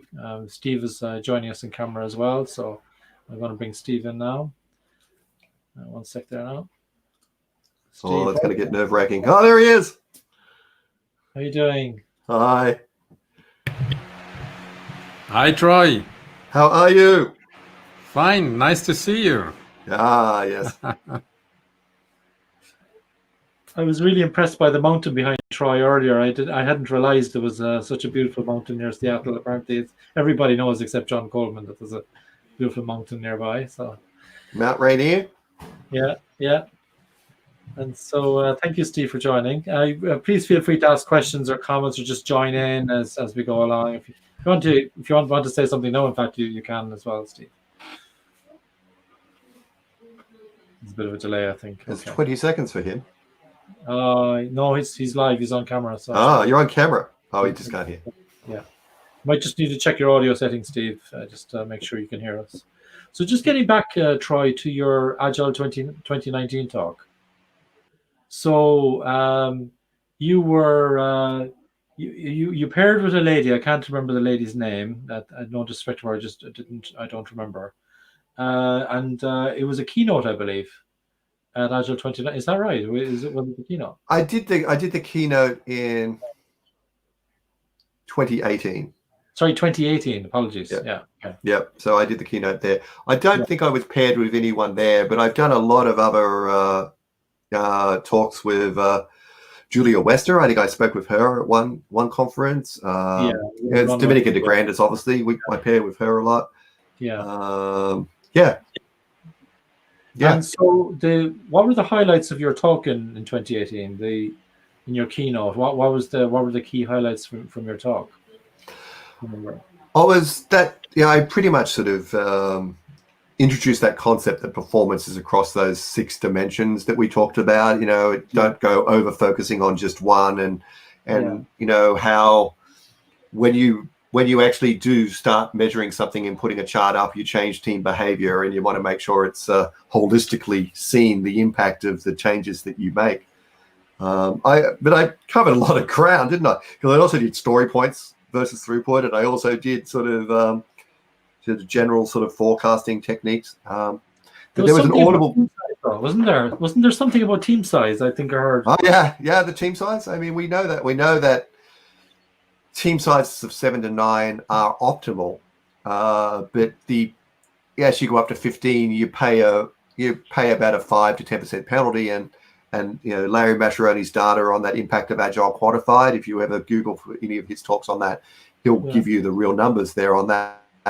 And all I was sort of saying is that in our vigor and eagerness to get that extra 5 or 10% of performance out of teams by getting them smaller, sometimes we pay a much higher price in dependencies between teams where no team can individually now deliver.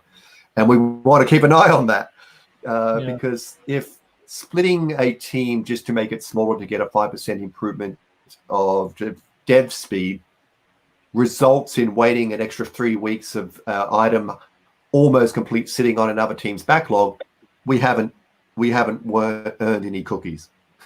so I would be more willing, if we're in a highly dependent environment and we haven't dealt with skill sharing and transfer and making teams truly independent, I would be more inclined to go up to 15 to 20 people before I would start being concerned about teams operating at true perfect high-speed performance. So that's an audible gas moment. And everyone's going to... and then I sort of ended with that until we can start comparing teams versus teams, we have no idea whether it's a system issue or a team issue. and we're doing ourselves a disservice. So that sent people into sort of aneurysm zone, and they all started sort of fainting across tables and pulling out pitchforks, because you can't compare team versus team. Everyone knows that. But my problem with that point is just as we, as you know, the Deming and Shewhart world and the control charts try to identify, is it a system issue? Is it a, you know, is it common cause or special cause variation? I think we need to know, is it just that we suck as organizing how our teams work together, or is it a team struggling because of some difficulty? And at the moment, without the ability to show that it's a system impact, in other words, every team is in declining throughput, we're blaming the teams individually, and it's not. It's at a higher level to solve than the teams. So until we can show that the trend of every team's throughput is declining, and that's on you, management, the teams are going to be told to go and work harder.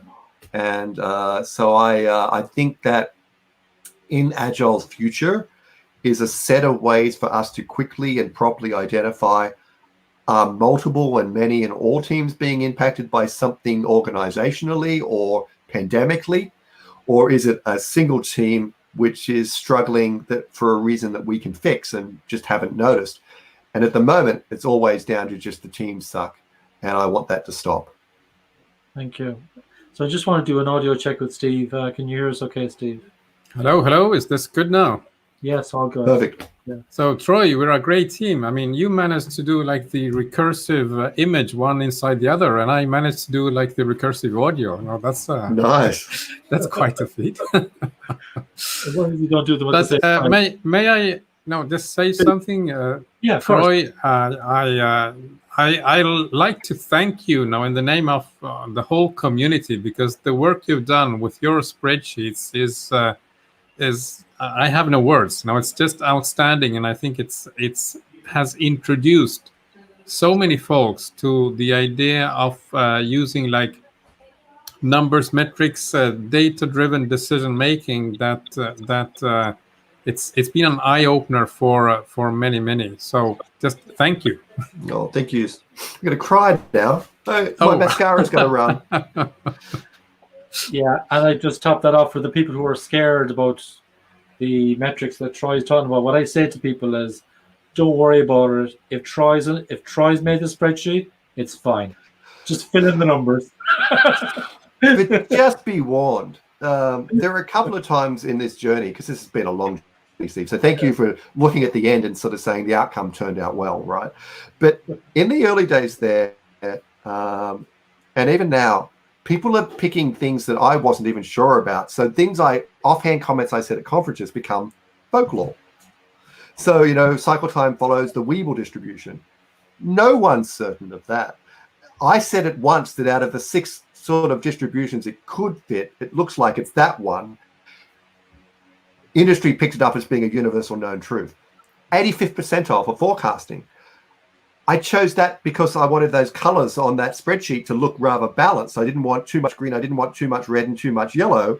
And it turned out that the first one in green was 85th percent.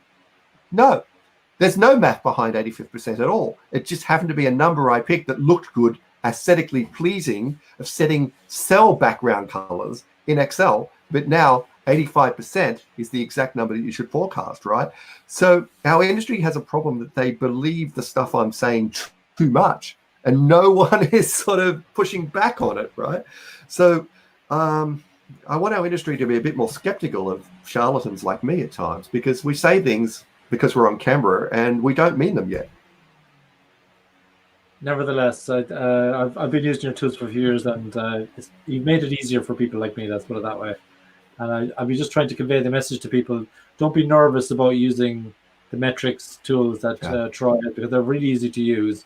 And once you get the hang of them, don't be a fool with a tool. I mentioned that in a few episodes ago. So you need to be skilled in how you use them. That's why Troy has these really good value 2-hour sessions. But they're really, really powerful. And I back up what Steve says there. And did I handle the constraints properly, Steve? Because I know I'm not like, you know, I gloss over all this stuff. Yeah, I mean, there is like one dimension that you cover, and that is a view that I consider the constraint in the work process. You know that I make a distinction between it's not 3 constraints, but 3 locations where the constraint might be. It might be the work process, the workflow, and the work execution. And one must really understand that the constraint is only one at any one time, but the next moment it You can don't know be which one. Yeah. exactly, it can be in one of these 3 places. And having metrics, flow metrics, is the primary measure I use to find the constraints in the work process, which is like step 1. And unless you're able to find that, you're not even equipped to do the other ones. And the part of the work execution, I think, can be related if you watch your aging charts in real time. You could probably derive that. As you know, I do it with buffer management, CCPM style buffers. Yeah. So in real time, you see, which, especially when you have multi-teams, because that's where I typically work with multiple teams.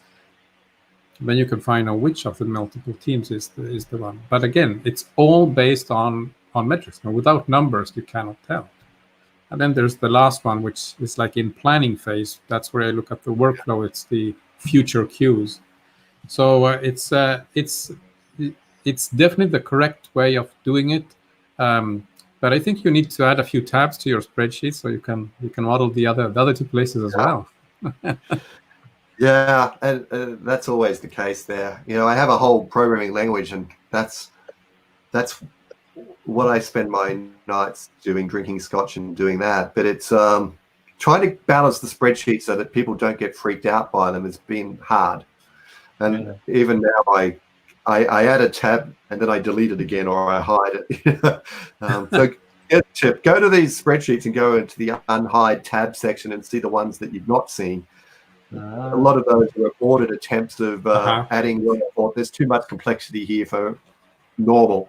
Let me leave them there just in case people might need them. So I have a couple of those which are sort of in some of the spreadsheets. Troy, I wanted to ask you a question about forecasting, right? I'm going to touch on Dave Snowden's work, his definition of complexity and all that type of stuff. And there's kind of there's a couple of schools of thought, I suppose. Some people say, well, you know what, you can use these forecasting techniques if the basket of work you have is similar to the basket of goods you had before, let's say. In other words, there's a same distribution of complexity, complicatedness, clear work, or whatever. Then, with a bit of a health warning, maybe you could use one of the forecasting tools that you've got. But then other people would say, well, actually, when you're in the complex domain, you're dealing with a deeply complex domain. You're dealing with unknown unknowns. You don't know what you don't know. So it's like mirrors. And I'm just curious what your own thoughts are on all of that. It's absolutely the case. I mean, this is why I'm sort of saying if people discuss the type of work and the reasons why this work might be hard to ship more than they did about the perceived effort in story points or value or small, medium, or large, if they looked at crap, no one in the world has done this before. And this is why I love Liz Keogh's Cynefin. If you do a Google search for Liz Keogh complexity scale or something like that, she has a great one where it sort of says, no one in the world has ever done this. No one in the company has ever done this. No one in the team has ever done this. Or we do this frequently, Something just even very simple like that would help you spot the ones that no one in the world has ever done before, or no one in the company has ever done before. And that's your cue that if we're going to talk about one thing during planning, make it that one. Nice. If we're going to sort of articulate and ask about where the risks of why this won't get delivered, make it that one. So I use it as a way of sort of saying this other stuff will take care of itself because it's what we know, what we're doing. And the other company I think nailed this was Basecamp have something called a hill chart. Hill chart. Do a Google search for Google Images Basecamp hill chart, and you'll see a lovely sort of concept of how they have Okay, base camp hill chart. Yeah. Okay, I'm just looking for it here. And when I find it, I'll throw it up on screen. Let me put this one. Let me see if I can do that. I think I've found something. Hill chart progress. Yep. Yeah. Let me just. If not, I can share. If you want me to share, that's okay Yeah, too. actually, yeah. Okay. Let me share. All right, ready to go exponential? Yeah. Um, Do I just add your screen? all right. Yeah.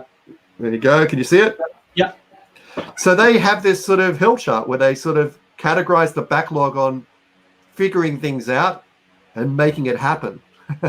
So they show the backlog from the frame context of where things are on this figuring things out and making it happen continuum. Yeah. And what a great way of helping people articulate the things they know that are just busy work versus the things that everyone is scared of because we don't really know what we don't know yet. And I would be expecting things over here and the figuring things out to encounter more risks, encounter more splitting, encounter more scope growth than the things on the right-hand side. What a great conversation to have when you're working out, whilst doing these things, how many of these things we should do at one time. So I find an innovation in progress limit is actually more important than just a work in progress limit. It's about sort of understanding how many of those figuring things out that you're doing at a time, and I only want one. Very nice. Very nice. Thank you very much for that. That makes a lot of sense. We showed a lot of your free tools this evening, and on a few episodes back, I showed some of them as well. But I'm curious about the commercial tools that you offer, Troy. I made them all free. 2 years ago, I made everything I have free. Wow. Okay. So if people want to do something more advanced than what you have in your spreadsheets, I guess they just give you a call, right? And just email me, and I'll send them a link. Yeah. And most of it's up there on my Bitly, my GitHub. It's all there.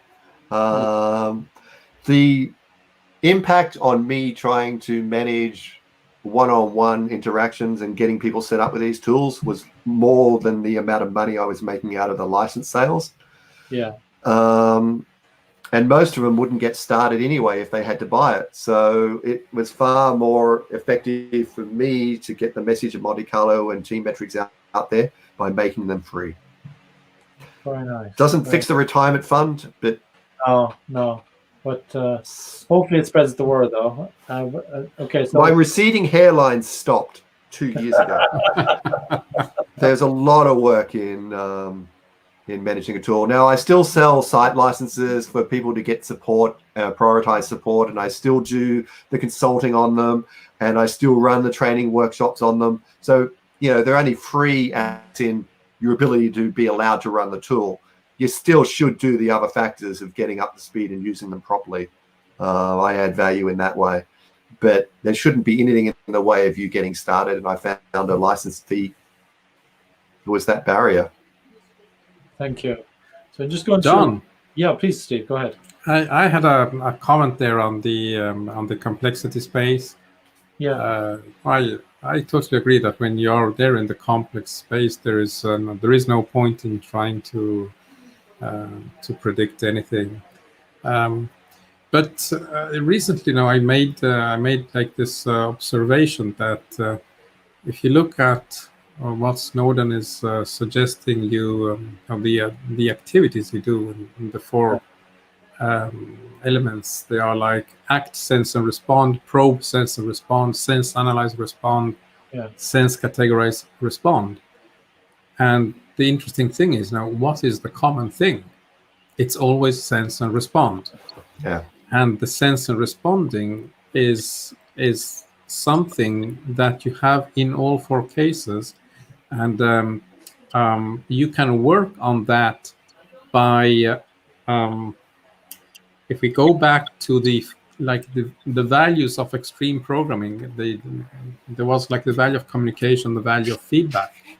So if you work with the capability of the organization to tighten the feedback loops and make them more responsive, and be able to sense when things go wrong. So if you imagine the organization as an organism with a nervous system, a sensing nervous system, be able to detect when there are new signals and react on them, you are effectively setting up in order to be able to perform no matter which of the four domains you are in the Kinefin model.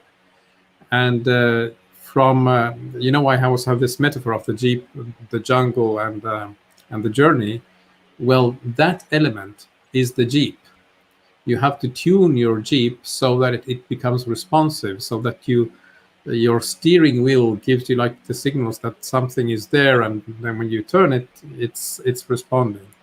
And that capability, if you develop that capability, you are in a much better position to deal even with the complex field. And even in the complex field, when you're doing the probe first, so you really almost don't know what you're doing, but you have a vague idea. Even there, the metrics of how quickly are we responding, how tight is the feedback loop. So it's like the internal machinery of the organization that can be subject to measurements and reasoning. Of course, the surrounding is this emerging stuff of complexity, and you don't know what you will find, but you can work on the machinery that makes it more responsive. And there, I think metrics play a role. So indirectly, they help you even there in the complex space. Yeah. Thank you very much, Steve, for that.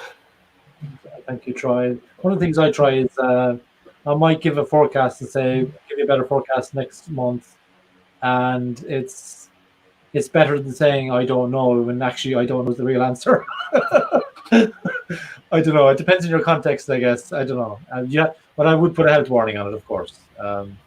You could turn around and ask them when they ask you, give you this forecast, and they want an answer. You can sort of say, "Oh, can you tell me how many production outages we're going to have next week?" Because that'll change my forecast. There's an input here, and give them something that is unknowable by them, but they know is going to happen, right? And it tends to get the point across that I'm dealing with 10 things like production issues and trying to forecast around that uncertainty. Tell me when the next pandemic's going to happen. Tell me when the next sort of. I love that. Yeah. Thank you, Troy. We're almost out of time, but thank you so much for the generosity of giving us 2 hours of your time and more for preparing as well. I just want to remind people of your offerings in the coming weeks. So you got the team dashboard spreadsheet session, which is on the 31st of August. You've got practical forecasting essentials on the 2nd of September, using the Monte Carlo spreadsheets we looked at earlier on the 10th of September, and then prioritization and cost of delay calculations on the 11th of September, and again practical forecasting essentials on the 7th of October. Highly recommend. So I do all these 4 monthly. So I just haven't put more months up yet because I'm just lazy. Yeah, that's good. That sounds good. And I love what you do, Troy, and thank you so much for back what Steve says. I've got huge value from your work in the last 5 years. Thank you so much. I call you the most generous man on the internet. Pleasure. Thank you. So right. We don't have any more comments, but I think we're going to leave it there. I want to thank you, Steve, and thank you, Troy, for joining, and thank you everyone for being so engaging in this session. I really enjoyed it. Pleasure. Okay. Thank you. Over and out, everyone. Good night. Good day. Bye-bye. Night. Bye.